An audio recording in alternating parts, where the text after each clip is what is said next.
Assalamu alaikum wa rahmatullahi wa barakatuh. Hello everyone, it's Zainab. Welcome back to my daily reading of Hussein's Revolution, Its Causes and Implications by Ayatollah Muhammad Mahdi Shamsuddin. So yesterday we left off talking about Imam Hassan alayhi salam's role in the events that led up to the revolution against Yazid. So of course Imam Hassan alayhi salam was martyred before the caliphate of Yazid, I believe. It was during the caliphate of Muawiyah, early on in his caliphate, because Muawiyah was caliph for 40 years. It was during that time, I think early on, that Imam Hassan alayhi salam was assassinated by Muawiyah, not himself, but by the directive of Muawiyah. Of course, it was his wife that assassinated him, because she was, like many other people, threatened and bribed to do so. So she did it. Astaghfirullah. Anyways, so the reason why Imam Hassan did not rise up and revolt against the oppressive, tyrannical rule of Muawiyah was because he had three options. One of them was to go to war with him, which would have been a poor choice, seeing as Muawiyah had many supporters whom he had paid.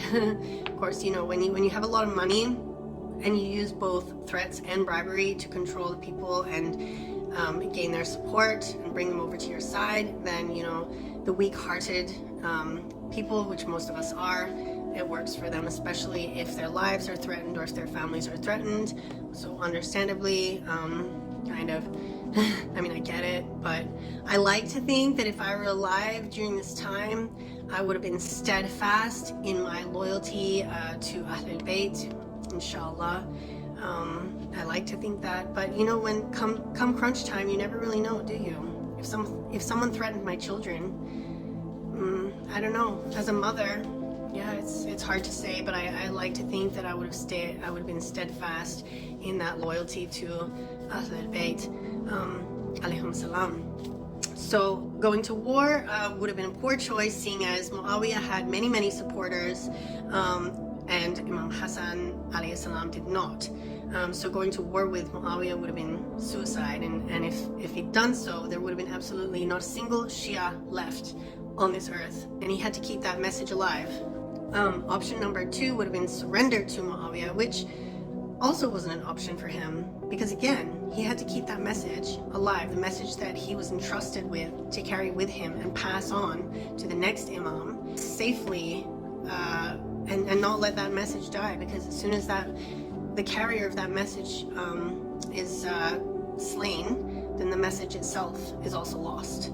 This is the sacrifice that we're looking at when we look at the sacrifice that Imam Hussain alayhi salam made. All of the Imams made that same sacrifice when they were martyred.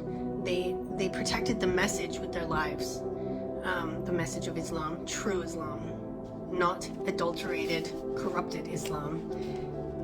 And we Shia aim to keep that message alive even today, and are still slain for it in many parts of the world, even in 2024, unbelievably. So option number three for Imam Hassan alayhi salam would have been to submit to the realities surrounding him and avoid military confrontation for the time being, not to become a bystander, of course, but to pursue other avenues in influencing the nation. We know that he couldn't have taken the first two options.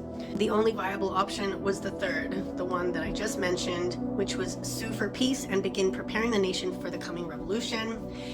And that looked like developing a peace treaty with Muawiyah for the time being. For the time being, he did the only thing that he could do was develop a peace treaty with Muawiyah and have it going for as long as he possibly could, until the revolution against the tyrannical Umayyad rule could be successfully executed. So I will continue reading now, inshallah. A'udhu billahi minash shaitanir rajim. Allahumma salli wa ala Muhammad wa ali Muhammad. Bismillahir rahmanir rahim. We would be mistaken to believe that Imam Hassan alayhi salam took this path as an easy solution for all his trouble. Imam Hassan alayhi salam did not seek to escape his challenges, but to change his vantage point and address them differently. The treaty that he signed did not mean rest, but resistance on a different front. People at that time had become loath to battle, lethargic. They didn't want to go to war. They had grown weary of their long wars. They also succumbed to Muawiyah's propaganda. They hoped that peace would lead to prosperity and that Muawiyah would shower them with his promised gifts. They followed the lead of their tribal chieftains, who had high hopes of gaining Muawiyah's favor. No amount of words could have convinced people to carry on the fight for the message and principles that Imam Hassan held. Instead, people had to see the consequences of their lethargy and trepidation firsthand. They could not be convinced of their error until they experienced life under Umayyad rule. They had to become part of the Umayyad Empire in order to see it for what it truly represented: persecution, poverty, constant insecurity, and a complete chokehold on liberty and freedom. Imam Hassan alayhi salam and his most loyal followers adopted a new role.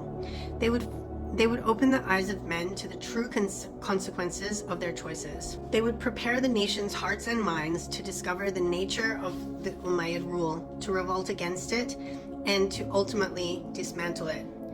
The people of Iraq did not have to wait long. As soon as Muawiyah entered Kufa, he declared the following: "O people of Kufa, do you think that I fought you for the sake of preserving the prayers, the alms, or the pilgrimage? No. I knew that you prayed, paid alms, and performed the pilgrimage. I fought you to gain power over you and control your fates. Allah has given me this desire despite your opposition. All blood that you have spilled in this battle has been lost for nothing. And all the conditions that I have signed to in the treaty with Imam Hassan ibn Ali, I lay under my feet here." As in, he's breaking the peace treaty. Right then and there, he's breaking it. He followed this declaration with a number of policies that shocked Iraq. He reduced the budget spent on Iraq and increased spending on the Levant.